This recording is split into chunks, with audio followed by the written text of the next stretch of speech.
आज हम पढ़ने जा रहे हैं बायोमॉलिक्यूल्स के बारे में। ठीक है, पहली क्लास में हमने थोड़ा इंट्रोडक्शन देखा है।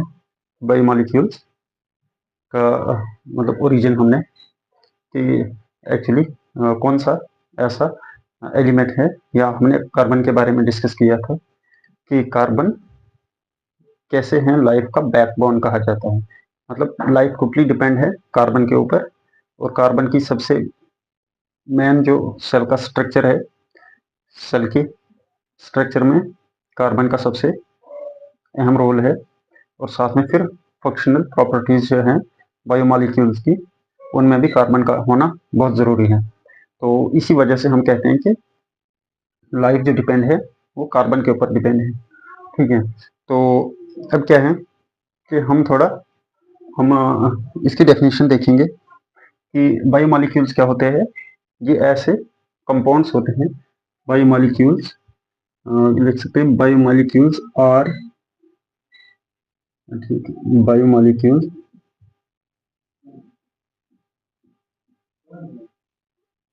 Biomolecules are carbon based. ठीक है, और carbon based organic compound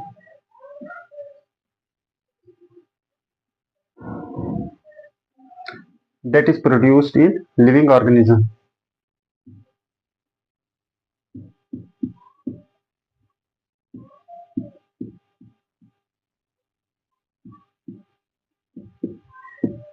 Produced in living organisms.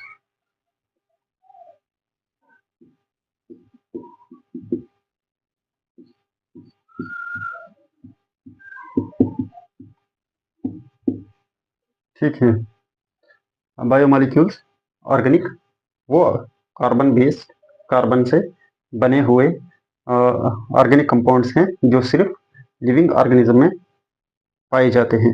ठीक है, जो हमें सिर्फ और सिर्फ लिविंग ऑर्गेनिज्म से मिलते हैं, नॉन लिविंग से आपको बायोमॉलिक्यूल नहीं मिलेंगे। बायो यहां से याद रखना आप, बायो का मतलब ही होता है लाइफ। ठीक है, मॉलिक्यूल्स में वो मॉलिक्यूल्स जो आपको लिविंग ऑर्गेनिज्म से मिलेंगे। ठीक है, तो molecule biomolecules are carbon based organic compound, ये सिंपलेस्ट शॉर्टेस्ट डेफिनेशन है। ठीक है, that are produced in living organisms. तो अब हमने लास्ट क्लास में पढ़ा था कि एक्चुअली ये जो हमने मैटर की बात की थी, हमने एलिमेंट की बात की थी। अब इसमें क्या है कि बायोमॉलिक्यूल, ये कार्बन क्या है, कार्बन एक एलिमेंट है। तो टोटल जो हमारे पास है 118 टोटल एलिमेंट्स हैं। वो एलिमेंट्स हैं जो प्रेजेंटली नोन हैं। ठीक है, आज हमें जिनको हम आज जानते हैं।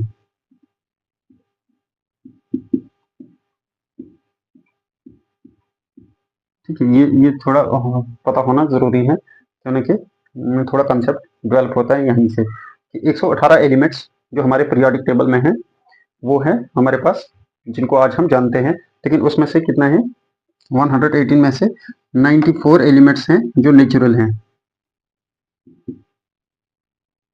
ठीक है,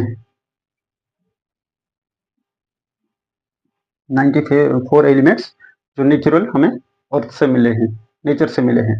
और बाकी जो बचे हैं 94, 4, 14, 18, तो कितने बनते हैं बाद में, जो 24 एलिमेंट्स हैं इनको क्रिएट किया है,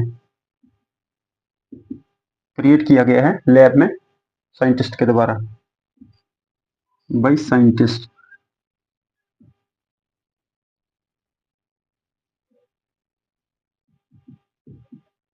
ठीक है, 24 साइंटिस्ट ने इनको क्रिएट किया है। तो हम कार्बन की बात करेंगे, तो इन एलिमेंट्स में से कार्बन एक एलिमेंट है। तो अब बाकी जो 118 एलिमेंट है, क्या वो हमारे लिए इंपॉर्टेंट है या नहीं है, तो उनमें से कुछ जो है जो सबसे ज्यादा इंपॉर्टेंट है। ठीक है, फिर आगे हम पढ़ेंगे एसेंशियल नॉन एसेंशियल में, नेक्स्ट क्लास में सबों को। लेकिन अभी जो हम बायोमॉलिक्यूल्स की बात कर रहे हैं, तो इन मॉलिक्यूल्स जो लाइफ के लिए इंपॉर्टेंट है, जो लाइफ का स्ट्रक्चर या बिल्डिंग ब्लॉक्स बनाते हैं, ठीक है। तो उनके लिए जो हमें इम्पोर्टेंट है हम वही पढ़ेंगे। इनमें से जो लिविंग ऑर्गेनिज्म के लिए इम्पोर्टेंट है, सबसे इम्पोर्टेंट है वो है 25 वो एलिमेंट्स हैं जो इम्पोर्टेंट हैं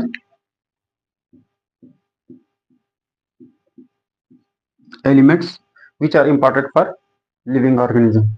Elements are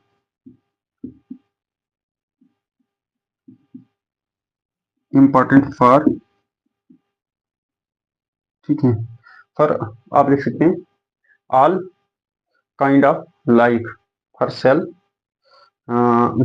ये 25 जो है हर किस्म के लाइफ के सेल के लिए इम्पोर्टेंट है, चाहे वो कोई भी मतलब सेल के लिए इम्पोर्टेंट है, चाहे वो किसी भी किंगडम का सेल हो, चाहे वो बैक्टीरिया का सेल हो, बैक्टीरिया खुद ही एक सेल है, चाहे वो बैक्टीरिया हो, चाहे वो प्लांट सेल हो या एनिमल सेल है या कोई दूसरा, ठीक है, ऑर्गेनिज्म है, वो सेल हो, उनके लिए ये 25 एलिमेंट्स है important for sale, all kinds of life,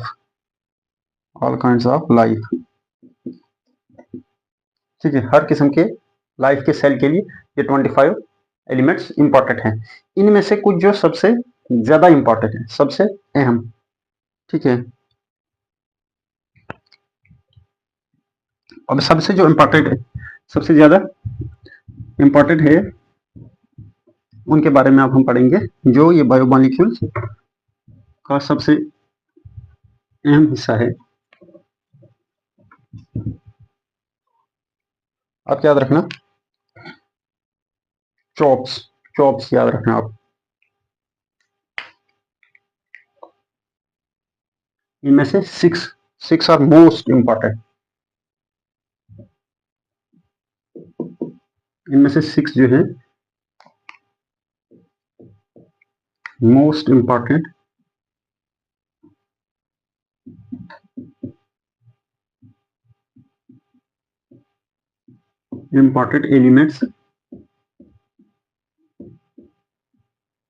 elements and commonly formed in biomolecules.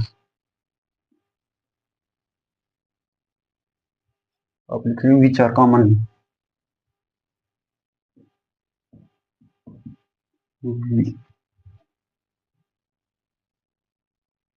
which are commonly used in biomolecules.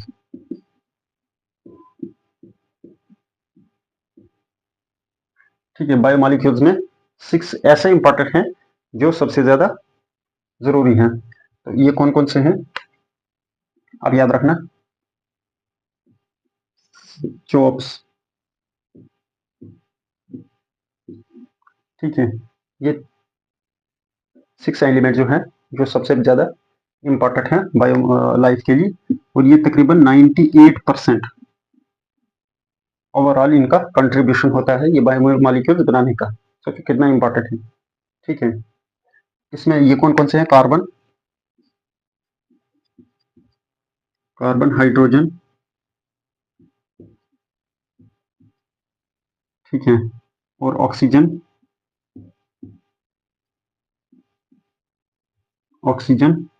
Nitrogen,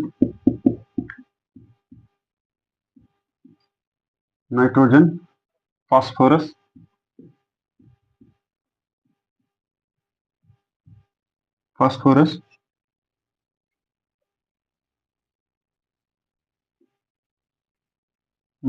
sulphur, ठीक है। ये 6 जो है सबसे ज्यादा इंपॉर्टेंट है लाइफ के लिए और कितना कंट्रीब्यूट करते हैं। जहाँ स्ट्रक्चर आप देखेंगे एक बायोमॉलिक्यूल के उठा के, तो उनमें से जो मटेरियल पाया जाएगा 98% ये होंगे, 2% कोई और होगा, बल्कि दो भी 98 तो ऐसे माना जाता है, कोई एक होगा दूसरा नहीं होगा, लेकिन 99% और आपको यही मिलेंगे, ठीक है। इनमें से ये सल्फर और फास्फोरस कहीं मिलेंगे आपको, कहीं नहीं मिलेंगे, या मिलेंगे तो थोड़ा कम मिकदार में मिलेंगे। बाकी ये जो इनके अलावा कार्बन, हाइड्रोजन, ऑक्सीजन, नाइट्रोजन है, ये 99 पॉइंट समथिंग में मिलेंगे आपको। 99 मतलब कम से कम अगर आप कहेंगे तो 99%, 100 में से 90, अगर 100 एलिमेंट है किसी बायोमॉलिक्यूल में, उसमें से 99 सिर्फ ये होंगे, एक ही कोई दूसरा होगा। ठीक है, ये याद रखना कि इतना इनका इतना कंट्रीब्यूशन है। तो उसके बाद अगर हम देखेंगे इनका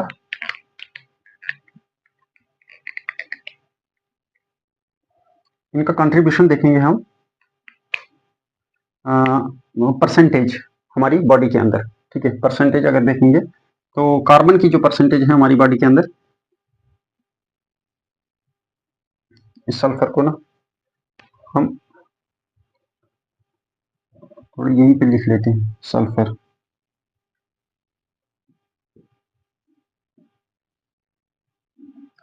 ठीक है, sulphur contribution percentage in our body, percentage in human body,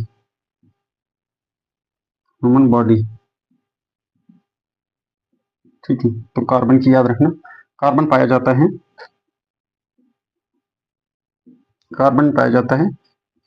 18.5% हमारी बॉडी में जो मैटर है उसमें से अगर कार्बन को निकाला जाएगा तो वो 18.5% ये होगा। ठीक है, हाइड्रोजन 9.5% याद रख। ठीक है, हाइड्रोजन पाया जाएगा। ऑक्सीजन की कंसंट्रेशन होती है 65%, सबसे ज्यादा ऑक्सीजन। ठीक है, उसके बाद होता है कार्बन।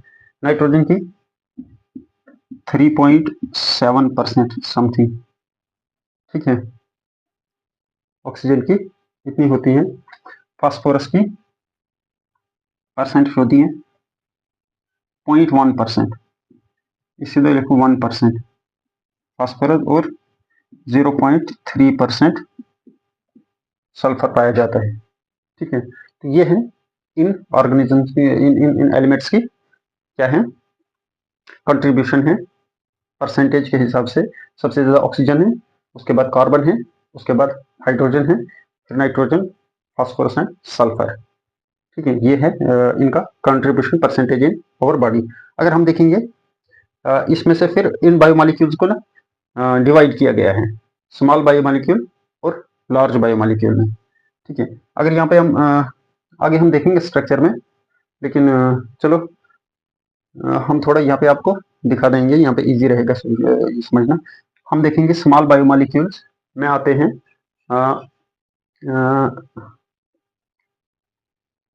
Nucleic acid. अगर हम देखेंगे अमाइनो एसिड्स, ठीक है, अमाइनो एसिड स्मॉल बायोमॉलिक्यूल में आते हैं, और अमाइनो एसिड जब कंबाइन होते हैं वो प्रोटीन्स बनाते हैं, तो उनको कहा जाता है लार्ज बायोमॉलिक्यूल।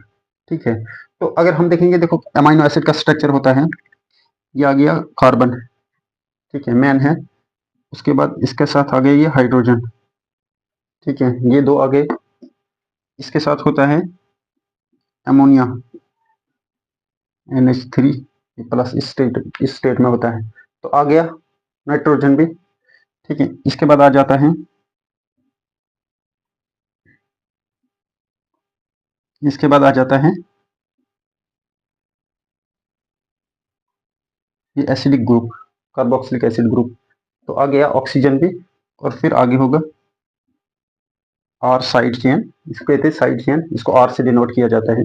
तो ये कुछ भी दूसरे CH2 CH2 CH3 कुछ हो सकता है, CH2 CH3 कोई और कोई रिंग हो सकती है, कोई बेंजीन रिंग हो सकती है, कुछ भी हो सकता है इसके साथ। और ये जो सल्फर है, सल्फर कहीं ना कहीं यहाँ पे पाया जाएगा, आपको मिलेगा। ठीक है, सल्फर यहाँ पे, और ये डाइसल्फाइड बॉन्डिंग जो प्रोटीन में होगी उसके लिए रिस्पॉन्सिबल होता है, वो हम आगे डिटेल में पढ़ेंगे। तो अभी ये देखना आपने कि अमाइनो एसिड है, ये है अमाइनो एसिड।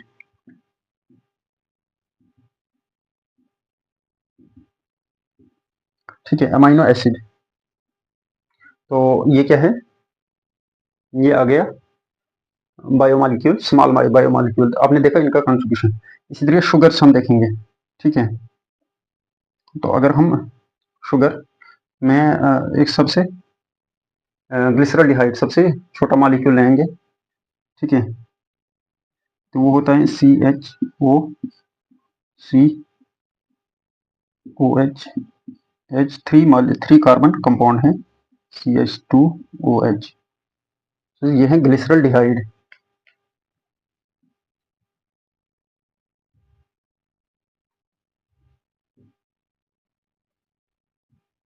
ठीक है, सॉरी ये शुगर ये लिपिड्स में आएगा। तो लिपिड्स में आपने देखा कि इसमें भी किसका कंट्रीब्यूशन है, ऑक्सीजन, हाइड्रोजन एंड कार्बन।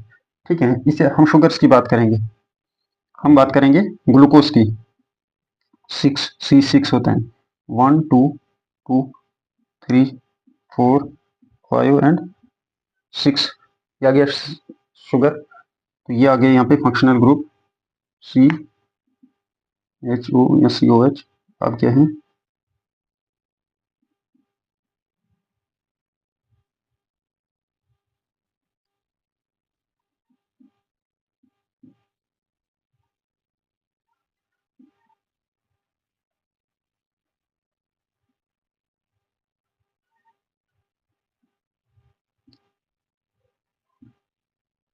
ठीक है, यह है 5 कार्बोन शुगर। ठीक है, 6। तो इसमें आपने देखा ये क्या है, शुगर, ग्लूकोज। तो ग्लूकोज में क्या है, ग्लूकोज में भी आपको कार्बन दिखा, एक आ गया ये कार्बन, दूसरा आ गया हाइड्रोजन और तीसरा आ गया ऑक्सीजन। अब यही ग्लूकोज मिलके पूरा स्ट्रक्चर बनाएंगे आगे पॉलीमर। ठीक है, अब यही जुड़ेगा दूसरे के साथ अपना ही जैसा। ठीक है, फिर कन्फर्मेशन चेंज क्या आएंगे वो हम स्पेशल शुगर या कार्बोहाइड्रेट जब पढ़ेंगे वहां पे। सेम जब लिपिड्स की सिंथेसिस होगी, इनमें ऐड होगा दूसरा ग्रुप, कोई एक्स्ट्रा आ जाएगा, जैसे ये फास्फेट यहाँ पे आ जाएगा, तो इसका कंट्रीब्यूशन भी आएगा। वरना यहाँ पे अब देखा हमने कि ये जो है यही ये जो इसका बेसिक अमाइनो एसिड है। तो वाटर के बाद सबसे ज्यादा जो बायोमोलिक्यूल पाया जाता है हमारे सेल के अंदर वो होती है प्रोटीन्स। तो प्रोटीन्स इसी अमाइनो एसिड्स की बनेगी, इसी अमाइनो एसिड्स कंबाइन होके सेम इसी तरीके से यहाँ पे डिफरेंस होगा, ये तीन स्ट्रक्चर सेम होंगे, तो इसकी वजह से वो प्रोटीन्स बनेगी। तो जब फाउंडेशन स्टेप ये है, तो आगे जाके कंट्रीब्यूशन भी यही करेंगे एंड तक। तो ये है बेसिक, यही 6 एलिमेंट्स जो है इनका क्यों इतना कंट्रीब्यूशन है, क्योंकि ये फाउंडेशन स्टेप में रोल प्ले करते हैं। ठीक है, इस तरीके से अगर आप ऐसे ही शुगर्स में देखेंगे तो फिर क्या होगा, जब ये है ना, यही शुगर जब ये क्या बना लेंगे, रिंग स्ट्रक्चर बना लेंगे, तो यहाँ पे क्या हो जाएगा, 5 कार्बन रिंग बन जाएगा, ये 6 कार्बन इधर ऊपर आ जाएगा CH2OH। ठीक है, अब ये है, ये ये जब शुगर है हमारे पास, इसके साथ जब बेस जुड़ जाएगी, नाइट्रोजन बेस, मतलब अभी तक कार्बन और हाइड्रोजन और ऑक्सीजन का, तो नाइट्रोजन बेस हमने कहा, तो अब क्या आ गया, नाइट्रोजन का भी यहाँ पे रोल आ गया। ठीक है, तो ये जब जुड़ गए इन्होंने बना दिया न्यूक्लियोसाइड। अब यहाँ पे आ जाएगा 3 डैश, ये 3 डैश कार्बन है, हम डीएनए आरएनए में डिटेल में पढ़ेंगे। तो यहाँ पे आ जाएगा ये फास्फेट। ठीक है, यहाँ पे इस फास्फेट का भी कंट्रीब्यूशन आ गया, कोई और नहीं आया, इन्हीं में से यही सब मिलके यहाँ पे इन्होंने बना दिया न्यूक्लियोटाइड। अब न्यूक्लियोटाइड एक मोनोमर है, कुछ लोग इसको स्मॉल बायोमोलिक्यूल में भी रखते हैं, आता है लेकिन सबसे छोटा है। तो अब इसकी वजह से क्या है कि यही फाउंडेशन स्टेप है न्यूक्लिक एसिड का, ये एक न्यूक्लियोटाइड, तो हजारों लाखों न्यूक्लियोटाइड जुड़ेंगे, तो वो क्या बनाएंगे, न्यूक्लिक एसिड पॉलीमर बनाएंगे, डीएनए बनाएंगे या आरएनए बनाएंगे। तो डीएनए आरएनए में भी सबसे ज्यादा कंट्रीब्यूशन किनका है, इन 6 एलिमेंट्स का। ठीक है, यही carbon, hydrogen, oxygen, nitrogen, phosphorus and sulphur. तो यही हमारा कहना है कि बायोमोलिक्यूल्स में सबसे ज्यादा रोल 98 to 99% इन्हीं का है, इन्हीं 6 एलिमेंट्स का है। अब हम देखेंगे थोड़ा लार्ज बायोमोलिक्यूल्स और स्मॉल बायोमोलिक्यूल क्या होते हैं।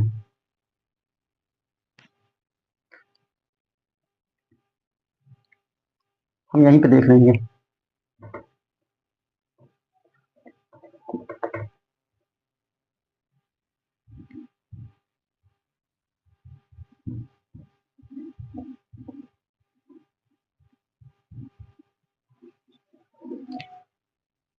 अब स्मॉल बायोमोलिक्यूल में मतलब स्मॉल छोटे, लार्ज बड़े। अब स्मॉल बायोमॉलिक्यूल,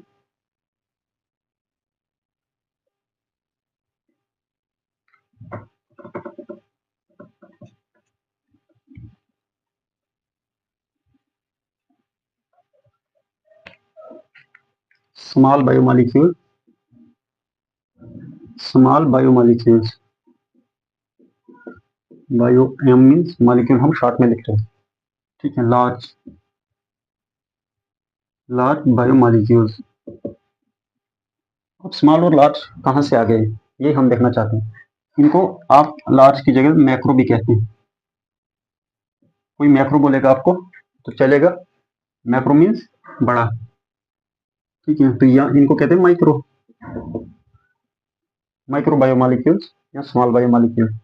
अब इनका जो क्राइटेरिया किया फिक्स किया गया है, किस बेस पे हम लार्ज और स्मॉल, हम देखते हैं इनका मॉलिक्यूलर वेट क्या है, इनका मॉलिक्यूलर वेट क्या है। अगर 1000 से लेस देन है, अगर 1000 डेल्टन, 1000 डेल्टन, 1000 डेल्टन से लेस देन है तो स्मॉल बायोमॉलिक्यूल आएंगे। तो अगर 1000 डेल्टन से ज्यादा है तो वो आ जाएंगे लार्ज बायोमॉलिक्यूल, ठीक है, याद रख लेना। इसमें से क्या है कि जिनका स्मॉल बायोमॉलिक्यूल, अब यहाँ पे है, इनमें कौन कौन से आते हैं स्मॉल बायोमॉलिक्यूल्स में। तो सबसे पहले हमने अभी देखा अमाइनो एसिड,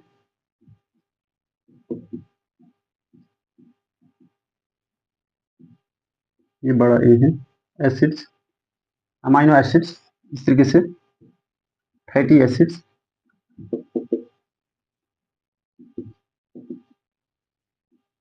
ठीक है, fatty acids, sugars, amino acid ये, ठीक है, फैटी एसिड। इसी तरीके से हम आगे लिपिड्स में डिटेल में पढ़ेंगे। तो फिर क्या है जो हमने वहाँ पे पढ़ा है ना, फैटी एसिड्स, हमने सेल मेम्ब्रेन में पढ़ा है कि फैटी एसिड ये होता है, ये हेड और ये टेल, ये हाइड्रोकार्बन की टेल बनी होती है, हेड में ग्लिसरॉल्डिहाइड बैकबोन होता है। तो बाकी क्या एलिमेंट होते हैं वो वहाँ पे पढ़ेंगे हम, लेकिन इतना याद रखो, ठीक है। अब क्या है शुगर्स, ठीक है, हार्मोन्स, हार्मोन्स, विटामिन, और विटामिन कहीं एग्जांपल आएगा आपको, लार्ज बायोमॉलिक्यूल है, स्मॉल बायोमॉलिक्यूल, तो ये है स्मॉल बायोमॉलिक्यूल, ठीक है। इसी तरीके से है हार्मोन्स है, विटामिन है, प्लांट्स में सेकेंडरी मेटाबोलाइट्स होते हैं जिनसे हम मेडिसिनल यूज में लाते हैं, ड्रग्स वगैरह, तो इसको कहते हैं सेकेंडरी मेटाबोलाइट्स। सेकेंडरी मेटाबोलाइट्स किस में आते हैं, कहीं क्वेश्चन में होगा तो स्मॉल बायोमॉलिक्यूल्स में आती है। इनमें होता है सेकेंडरी मेटाबोलाइट्स में फिनोलिक कंपाउंड्स, लिख लेती हैं, फिनोलिक्स कंपाउंड्स, ठीक है, एल्कलॉइड्स होते हैं, एल्कलॉइड्स, ठीक है, ये आ जाते हैं स्मॉल बायोमॉलिक्यूल्स में, स्मॉल बायोमॉलिक्यूल्स में, जितना याद रखना आप। अब लार्ज बायोमॉलिक्यूल्स में क्या होते हैं, यही जब स्मॉल बायोमॉलिक्यूल्स, ये जब स्मॉल बायोमॉलिक्यूल्स कंबाइन होंगे ना तो ये एक नया स्ट्रक्चर बनाएंगे, ठीक है। तो जाहिर सी बात है जब ये कंबाइन होंगे तो इनका मॉलिक्यूलर वेट बढ़ जाएगा, तो ये क्या आ जाएंगे, ये बन जाएंगे लार्ज बायोमॉलिक्यूल्स, ठीक है, बना देंगे लार्ज बायोमॉलिक्यूल। तो जब अब यही अमाइनो एसिड जब कंबाइन होके एक पॉलीमर बनाएंगे तो वो जो लार्ज बायोमॉलिक्यूल कहेंगे पेप्टाइड पॉलीमर, उन्हीं कहेंगे प्रोटीन्स। तो हम ये कंबाइन होके क्या बनाएंगे, चेन, उसी चेन को हम साइंस में कहते हैं पॉलीमर्स। तो ये बनाएंगे पेप्टाइड पॉलीमर,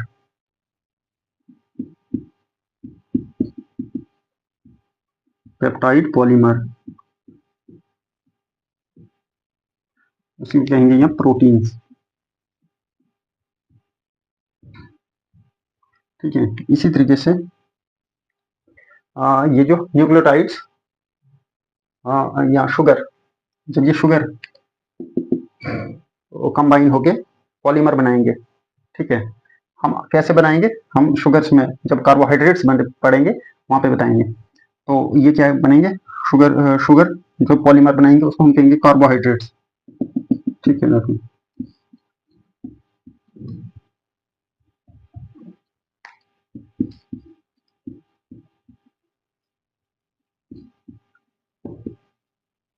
कार्बोहाइड्रेट्स यहाँ पे रख लो, न्यूक्लिक एसिड भी लिख लो, न्यूक्लियोटाइड्स, ये जो न्यूक्लियोटाइड है। और यहाँ पे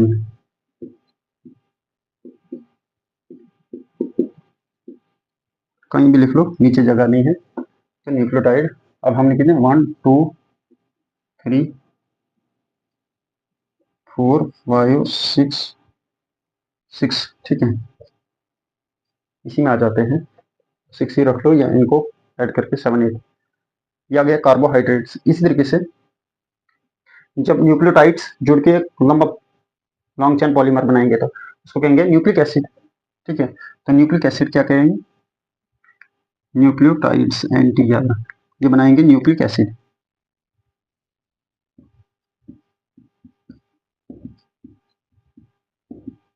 न्यूक्लिक एसिड मीन्स इसको DNA कहो या RNA, कोई भी न्यूक्लिक एसिड हो सकता है। तो ये है main biomolecules, small biomolecules and large biomolecules. अब यहाँ पे आता है एक एक्सेप्शंस आती हैं, ये होता है। इसके अलावा आप याद रखना ना, वहाँ पे आयंस भी होते हैं जिनकी percentage IONS ions, Na plus, K plus, Cl minus, ठीक है, Mg प्लस, तो उनको कहते हैं आयंस। ठीक है, तो ये क्या है, ये तकरीबन 1%, टोटल 1% इनका कंट्रीब्यूशन है, या 1% इनका मटेरियल है सेल के अंदर। ठीक है, आयंस, IONS।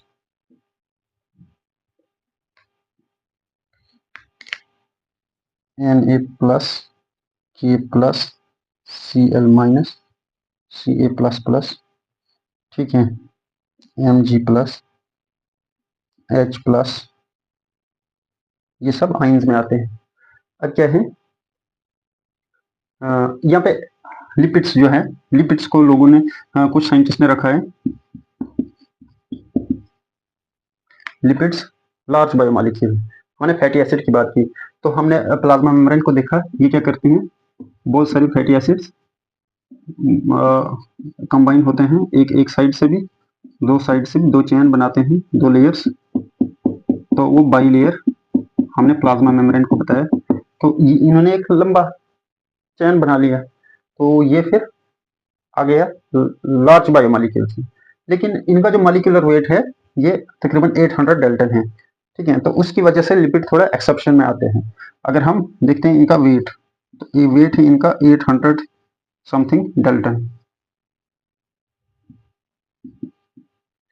800 डेल्टन। तो वेट के हिसाब से तो ये लिपिड्स स्मॉल बायोमॉलिक्यूल्स में आते हैं, लेकिन स्ट्रक्चर के हिसाब से ये लार्ज बायोमॉलिक्यूल्स में आते हैं। तो ये थोड़ी सी एक्सेप्शन है लिपिड्स में, ये कुछ प्रॉपर्टीज लार्ज बायोमॉलिक्यूल की तरह शो करते हैं और कुछ प्रॉपर्टीज ये स्मॉल बायोमॉलिक्यूल की तरह शो करती हैं। तो ये है हमारे पास बायोमॉलिक्यूल्स। हम आगे इनको डिटेल में पढ़ेंगे, स्मॉल से लार्ज बायोमॉलिक्यूल कैसे बनते हैं, कौन सा बॉन्ड होता है जो इनको आपस में जोड़ता है, और इनकी प्रॉपर्टीज एंड फंक्शन क्या होते हैं। ठीक है, थैंक यू।